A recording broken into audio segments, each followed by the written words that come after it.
प्रिय विद्यार्थी मित्र, आज आपण या झोपडीत माझ्या नावाची राष्ट्रसंत श्री तुकडोजी महाराज यांच्या काव्याचा अभ्यास करणार आहोत.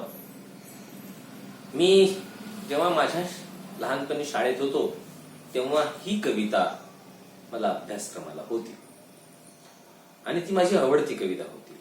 ही आवडती कविता पुन्हा एकदा शिक्षक होऊन आपल्या सगळ्यांसमोर सांगताना मला खूप आनंद वाटतो आहे. राष्ट्रसंत तुकडोजी महाराजांचं नाव आलं की आपल्या सगळ्यांना माहिती आहे की त्यांचं ग्रामगीता नावाचं जे काही ग्रंथ आहे, हा ग्रंथ सर्व लोकांनी जवळपास वाचलेला आहे मोठ्या प्रमाणामध्ये. तरी तुकडोजी महाराज यांनी आपल्या संपूर्ण आयुष्यामध्ये, ते जरी संत कवी असले तरी त्यांनी समाज सुधारक म्हणून मोठ्या प्रमाणात काम केलेलं आहे.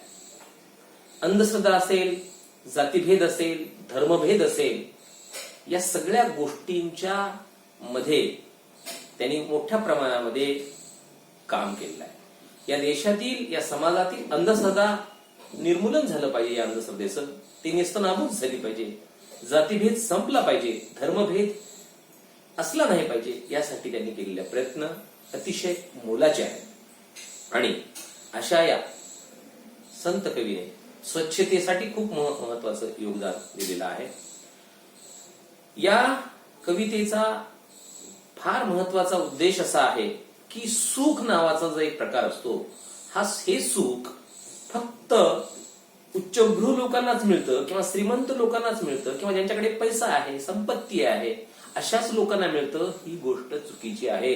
म्हणजे एखाद्या महालात, एखाद्या चांगल्या घरात राहणाऱ्या माणसाच्याच वाट्याला सुख येतं आणि झोपडीत राहणाऱ्या माणसांना सुख नसतंच, त्यांच्या आयुष्यात केवळ दुःखच असतं, असं जी काही प्रथमदर्शनी वाटते कोणालाही, ते किती खोटं आहे हे तुकडोजी महाराजांनी या कवितेच्या माध्यमातून सांगण्याचा प्रयत्न केलाय. सुख आणि आर्थिक सुबत्ता यांचा काहीही संबंध नाही, या गोष्टीला राष्ट्रसंत तुकडोजी महाराज यांनी अधोरेखित करण्याचा प्रयत्न केलेला आहे. कारण सुख आणि दुःख हे मानवी मनाच्या भावभावना आहेत असं कवी म्हणतात. आणि कवीचं असं म्हणणं आहे की लहानशा झोपडीतही शांती आणि सुखाचा अनुभव व आनंद सदैव प्राप्त होऊ शकतो किंवा मिळू शकतो, याचंच वर्णन या कवितेमध्ये कवीने सांगण्याचा प्रयत्न केला आहे. कवितेचं नाव मस्त आहे, या झोपडीत माझ्या. बघा, फार महत्वाचं आहे सुख. आता याच्यामध्ये आपण एक तुलनात्मक अभ्यास केलेला आहे. कोणाकोणाचा? झोपडीमध्ये राहणाऱ्या सामान्य गरीब माणसांचा आणि महालामध्ये राहणाऱ्या एखाद्या माणसांचा, दोघांचा तुलनात्मक अभ्यास बघा. म्हणजे महाल आणि झोपडी यांचा तुलनात्मक अभ्यास आपण बघूया. पहिली ओळ अशी आहे बघा, ही कविता आपण पहिल्यांदा वाचूया. राजासजी महाली सौखे कधी मिळाली, ती सर्व प्राप्त झाली या झोपडीत माझ्या. भूमीवरी पडावे ताऱ्यांकडे पहावे, प्रभू नाम नित्य गावे या झोपडीत माझ्या. पहारे आणि तिजोऱ्या त्यातून होती चोऱ्या, दारास नाही दोऱ्या या झोपडीत माझ्या. जाता तया महाला मज्जाव शब्द आला, भीती नयावयाला या झोपडीत माझ्या. महाली मऊ बिछाने कंदील शामदाने, आम्हा जमीन माने या झोपडीत माझ्या. येता तरी सुखे या, जाता तरी सुखे जा, कोणावरी न बोजा या झोपडीत माझ्या. शेवटची वेळ पहा. पाहून सौख्य माते, देवेंद्र तो विलाजे, शांती सदा विराजे या झोपडीत माझ्या. अत्यंत सुंदर अशी ही कविता आहे. आणि या सुंदर कवितेचा अर्थ आपण आता बघूया. पहिल्या दोन ओळीचा अर्थ तुम्ही बघितल्याबरोबर तुमच्या हे लक्षात येईल की राजास जी महाली सौखे कधी मिळाली, ती सर्व प्राप्त झाली या झोपडीत माझ्या. राजाच्या राजमहालात जे सुख, जे वैभव त्याला मिळालेलं आहे, ते राजाला राजाच्या महालात मिळालेल्या सुखामध्ये जे काही सुख मिळालं असेल, कधीतरी मिळाले असेल, तर ते सर्व सुख, ते सगळं वैभव मला माझ्या या झोपडीत प्राप्त झालेलं आहे.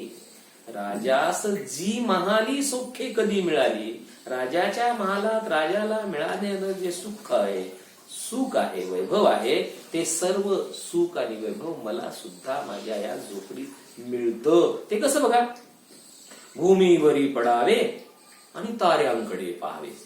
या झोपडीच्या समोर असणाऱ्या अंगणामध्ये जर कवी तो माणूस झोपला असेल, तर त्याला त्या भूमीवर पडून आकाशातल्या ताऱ्यांकडे, आकाशातल्या चंद्राकडे, ताऱ्यांकडे त्याला तिथे पडून पाहता येतं. त्या ताऱ्यांकडे पाहता येतं आणि प्रभू नाम नित्य गावे. देवाचं नामस्मरण करत करत तो आकाशातलं सौंदर्य पाहू शकतो आपल्या झोपडीतून किंवा झोपडीच्या अंगणातून. हे सगळं तो करू शकतो. फार महत्वाची गोष्ट आहे. सध्याच्या कालखंडामध्ये शहरांच्या मध्ये राहणाऱ्या माणसांना आकाशातल्या चांदण्यांचं दर्शन होताना दिसत नाही, परंतु ग्रामीण भागामध्ये आपल्या झोपडीमधून ते आपल्या ताऱ्यांचं मस्तपैकी, त्या सौंदर्याचं मस्तपैकी दर्शन घेऊ शकतो, त्याचा आनंद घेऊ शकतो, ते सुख प्राप्त करून घेऊ शकतो. म्हणून भूमीवर, जमिनीवर, साधं जमिनीवर लोळून सुद्धा, पडून सुद्धा ताऱ्यांकडे पाहून आनंद प्राप्त करून घेता येतो ईश्वरांचं नामस्मरण करत करत. म्हणजे या झोपडीमध्ये हे सुख, या झोपडीमध्ये हे वैभव, या झोपडीमध्ये हा आनंद मला मिळतो आहे, त्याचं समाधान या ठिकाणी कवी व्यक्त करताना दिसत. पुढे समजा काय आहे तिकडे, पहारे आणि तिजोऱ्या त्यातून. महालांमध्ये पहारेकरी आहे, ते रक्षण करणारे, त्यांच्या तिजोऱ्या, त्यांच्या पैसा, त्यांची संपत्ती, त्यांचं सोनं, त्यांचं नाणं, या सगळ्यांचं संरक्षण करण्याच्यासाठी काही लोक नेमून दिलेले आहेत. राजाच्या महालामध्ये काम करणारे हे लोक नेमून दिलेले आहेत. ते पहारे करतात, ते सांभाळण्याचा प्रयत्न करतात. आणि तिजोऱ्याला पहारेकरी असून सुद्धा अनेकदा राजाच्या महालातून सुद्धा तिजोरी फोडली जाते, चोरी केली जाते. असं असतानाही फार महत्वाचा आणि विरोधाभास असा की माझ्या दाराला, माझ्या या झोपडीच्या दाराला दोरी सुद्धा मी कुठे बांधलेली नाही. दारास नाही दोऱ्या या झोपडीत माझ्या, आणि तरीही माझ्या इथून कुठल्याच पद्धतीची चोरी होत नाही. का बरं चोरी होत नाही? कारण घरामध्ये संपत्तीच नाही, घरामध्ये पैसा नाही, घरामध्ये सोनं नाही, म्हणून बिनधास्त आहे, सुख आहे, काही चिंता करायची गरज नाही. कारण इथून काहीही चोरी जाण्याची संभावना नाहीच. म्हणून दाराला खिडकी आहे काय, दाराला कुलूप आहे का नाही, याची काही गरज नाही, किंवा पहारेकऱ्याला उभा करण्याची गरज नाही. आणि म्हणून पहारे आणि तिजोऱ्या त्यातून होती चोऱ्या, दारास नाही दोऱ्या या झोपडीत माझ्या, या झोपडीमध्ये हा फरक आहे. आणि महालांच्या मध्ये आणि आपल्या यांच्यामध्ये हा फार मोठा फरक कवी या ठिकाणी व्यक्त करतात. पुढे ते असं म्हणतात, जाता तया महाला मज्जा आवश्यक. जर तुम्हाला एखाद्या महालात राजाला भेटायला जायचं असेल तर तिथे अटकाव येतो, मज्जाव येतो, प्रतिबंध येतो, अजिबात तिथे जाता येत नाही. त्यांची आपल्याला वेळ घ्यावी लागते आणि वेळ घेऊन मग त्यांना भेटावं लागतं. कारण तिथे सहज जातो म्हणलं तर तिथला पहारेकरी तुम्हाला मध्ये येऊ देणार नाही. मज्जा होईल, अटका होईल, शक्य नाही ते मध्ये जाणं, सहजासहजी जाता येत नाही. आणि मग झोपडीच्या बाबतीत जर तुम्ही विचार केला तर तुमच्या असं लक्षात येईल, भीतीनं यावयाला या झोपडीत माझ्या झोपडीत येण्यासाठी काही भीती बाळगायची नाही. सदा सर्व काळ केव्हाही 24 तास कधीही तुम्ही आमच्या झोपडीत येऊ शकता. कोणीही मज्जाव करणार नाही आणि कुठल्याच प्रकारची भीती बाळगण्याची गरज सुद्धा नाही. अत्यंत महत्वाची गोष्ट कवी पुढे सांगतात. पुढे असं म्हणतात की महाली मऊ बिछाने कंदील श्यामदानी. श्यामदानी म्हणजे त्याला आपण काय म्हणतो, झुंबर वगैरे म्हणतो ना, झुंबर. बघा, राजाच्या महालामध्ये झोपण्यासाठी महालामध्ये मऊ मऊ बिछाने असतात. काय असेल, कुठली तरी कंपनीची गदी असेल, अजून काय असेल, म्हणजे तिथे महालामध्ये छान छान मऊ मऊ बिछाने असतात. त्यावर तो राजा झोपतो किंवा त्यावर तो श्रीमंत माणूस झोपतो. त्याच्याकडे कंदील असतील छानपैकी वेगवेगळ्या रंगाची, किंवा ते झुंबर म्हणालो मी, झुंबर असतील, शामदाने असतील, हे सगळं तिथं आहे. परंतु आम्हा जमीन माने या झोपड्या, आमच्याकडे ना कंदील आहे, आमच्याकडे ना मऊ बिछाना आहे, ना आमच्याकडे कुठले शामदाने आहेत, काही नाही आमच्याकडे. आमच्याकडे काय, अम्मा जमीन माने, आमचं सर्वस्व ही जमीन आहे, ही धरती माता आहे. या धरती मातेवर आम्ही पडतो. पण या झोपडीमध्ये तरीही म्हणजे तसं काहीही नसताना, मऊ बिछाने नसताना, कंदील शामदानी नसतानाही त्यांना झोप छान लागेलच याची काही शाश्वती नाही. पण आम्हाला मात्र इथे छान छान झोप लागते जमिनीवर पडूनच. याचा अर्थ असा, राजाच्या महालापेक्षाही आमच्या झोपडीतलं सुख कमी नाही, आमच्या झोपडीतलं वैभव कमी नाही. पुढे कवी असं म्हणतो, आमच्याकडे यायचं असेल तर येता तरी सुखे या, जाता तरी सुखे जा, कोणावरी न बोजा या झोपडीत माझ्या. कोणीही येऊ शकतं आणि कोणीही जाऊ शकतं. येण्यासाठीही बंधन नाही आणि जातो म्हणत असेल तर जाण्यासाठीही बंधन नाही. फार महत्वाची गोष्ट आहे. आणि मग सुखाने या आणि सुखाने जा. येतानाही सुखाने या, जातानाही सुखाने जा. कोणावरही दबाव नाही, कोणावरही न बोजा.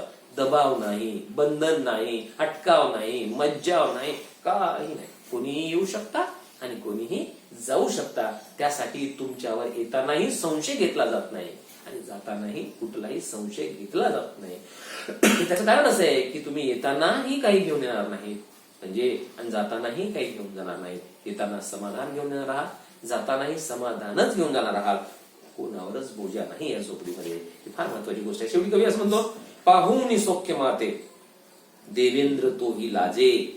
म्हणजे इथलं सगळं सुख आणि हे सगळं वैभव बघून माझं सुख, म्हणजे या झोपडीत राहणारा माणूस म्हणतो की या झोपडीत राहणार, माते म्हणजे माझं सुख बघून देवेंद्र, इंद्रदेव, देवाचा देव इंद्र असं म्हणूया आपण, देवेंद्र सुद्धा लाजतो. त्याला सुद्धा लाज वाटते, बाप रे, याला पण काहीच पुरवलं नाही, कुठल्या सुख सुविधा नाहीत, कुठल्या भौतिक सुविधा नाहीत, काहीही नसताना हा समाधानी आहे, शांततेने जीवन जगतो आहे, सुखाने जीवन जगतो आहे, समाधानाने जीवन जगतो आहे. आणि मला एक फार महत्वाची गोष्ट आठवली या कवितेच्या निमित्ताने. तथागत भगवान बुद्ध असं म्हणतात की जो माणूस अंथरुणावर पडल्या पडल्या झोपतो तो सुखी असतो. म्हणजे सुखाची संकल्पना कवी काय सांगतो की पडल्याबरोबर, जमिनीवर पडल्याबरोबर जर त्याला झोप लागत असेल, अंथरुणावर पडल्याबरोबर जर त्याला झोप लागत असेल, तर ती झोप